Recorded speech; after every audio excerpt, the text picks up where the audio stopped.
What is up, guys? Today we're making this paleo homemade jambalaya, so let's get to it. So we're going to start by cutting up all our veggies. We're going to cut up our celery, our bell pepper. We're going to mince up our garlic, and then we're going to dice up our onions.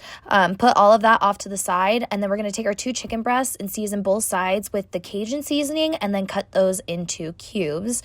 Once we have all of those cut into cubes, we're going to take our cast iron pot and we're going to cook our chicken in it. So we're going to cook our chicken on medium-high heat for about 5 minutes to cook it through. So I cooked it without the lid on for about 2 minutes, then put the lid on and finished cooking it.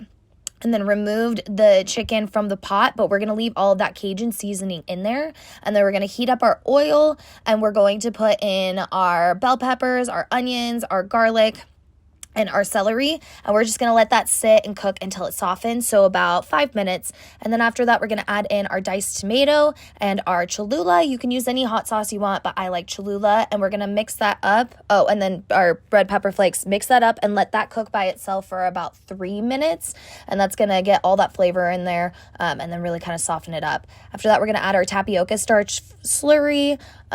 So when you do that, just do tapioca starch and some water, and then we're going to add our chicken back into the pot and our cauliflower rice. I cooked mine in the oven. That's the way that I like to do it, but you can do it any way you want. I just feel like it gives it more of like a crispy texture. So once we get all of our cauliflower in there, we're going to put in our broth and mix all of it up, and then we're going to put a lid on there and we're going to let it sit and simmer for about 10 minutes. You don't want it boiling too much, but we do want it simmering just to get all of those juices in there cooking together. So it'll be simmering like this. Mix it all up, and then we're going to add in our shrimp. And shrimp only takes 2 minutes to cook, so you're going to mix it all in there. How you know shrimp is done is it's just pink all the way through. You don't see any clear parts.